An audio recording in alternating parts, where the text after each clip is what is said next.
Day one, proper in the boatyard, and well, what's there to say other than we've hauled out and given the old hull a good scrape and are distracted by a cat over here. The boatyard is full of dogs, by the way. There used to be lots of cats, but they keep getting mauled by the dogs. But this one's just come off a fishing boat, so I'm assuming he's pretty streetwise. Hello. Right, you can see behind me Esper. Top sides are a bit of a mess. Not quite sure whether that is squid ink, which happened in one particular anchorage I can think of, or whether it was when we were in Kudat Bay. There's a lot of fishing boat activities and lots of crap in the water, so it could be oil. More importantly, growth. There's quite a bit of growth actually, but of course I was scraping the hull sometimes. A disappointing amount of growth considering. Let's not forget though, when we did haul out, and that was 2.5 years ago since we hauled out, at least 2.5 years ago. We've done 3,000 miles odd, and when we hauled out, painted the hull and put it back in again, we had to haul out again because we had problems with the seacocks.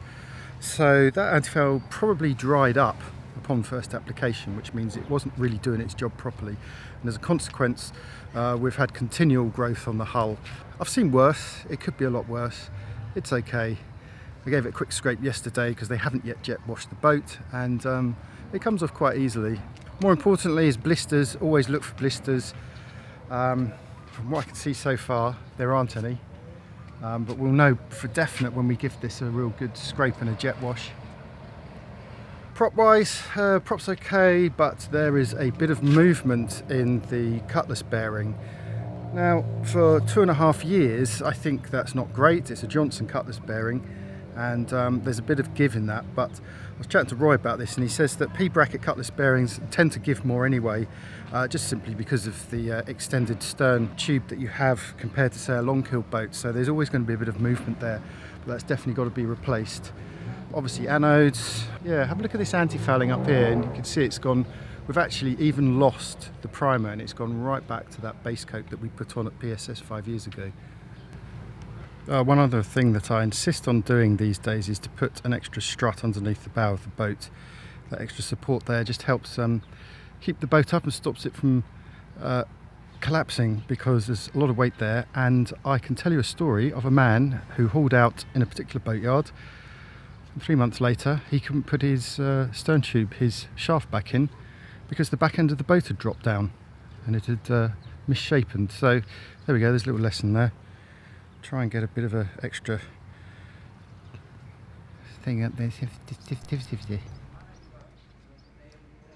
So with the assistance of Roy, we've got the anchor chain down. Now we have, I think it's 110 metres.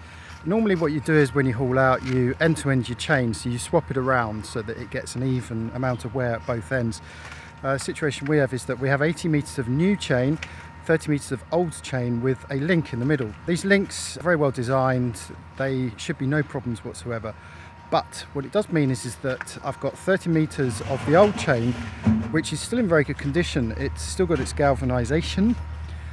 The newer side, of course, is a little bit more worn. So the question is, do I end to end it? Because if I do that, what that means is that the new chain is going to be constantly sitting in the anchor locker, rusting away. So need to think about that. Meanwhile, you might be able to hear behind me, or just now in front of me, we have a guy scraping, which is great because my arm aches just holding this camera for 1 minute. So here he is. This is Boy.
Day 2 in the yard, about time we had an update because it's late afternoon and Boy is going to be finishing very shortly. And I've been editing today, so I had a day off from working. He's been hard at it though. Would you believe he's spent all day and all he's managed to sand down so far is the rudder and the skeg. But he's doing a good job and he's managing to take it back to the Jotomastic 87, which is that barrier coat that we put on. That's the grey one here. Now you can probably see some suspicious looking patches here. But don't worry, I don't think it's Osmosis returning. I think these are some of the old repairs from when we last did all our Osmosis treatment. So fingers crossed that's okay. I have found one patch of Osmosis though. On the port side, on the front of the boat, there's definitely an Osmosis patch there. I pressed it in, it broke and it bled. And obviously it smelt of acetic acid. So we're going to have to deal with that one. But this is really the only way of really finding out if you've got Osmosis, to take back off all that anti-foul so you can examine it underneath. But yeah, he's doing a good job. It's going to be a while though. He's on his own. Tommy doesn't have any more workers, unfortunately. So Boy's going to have to do this on his own. I might put an hour in myself tomorrow perhaps.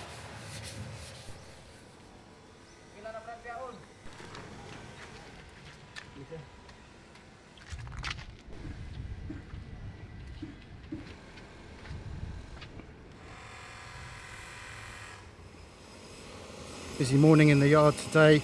Yesterday our worker didn't turn up. I think that he was not feeling too good after wet and dry sanding. His shoulder was aching by the end of the day, but he hasn't turned up again today, so we've got someone else in, and this time we're actually going to be using the sander much quicker obviously. So he's hard at work now on the kill, and well, I don't know how long it's going to take him, but he's already done in 20 minutes almost half of what our previous guy did in a day. So that just goes to show you how important it is to use the electric sander rather than just the wet and dry stuff by hand. Here he is.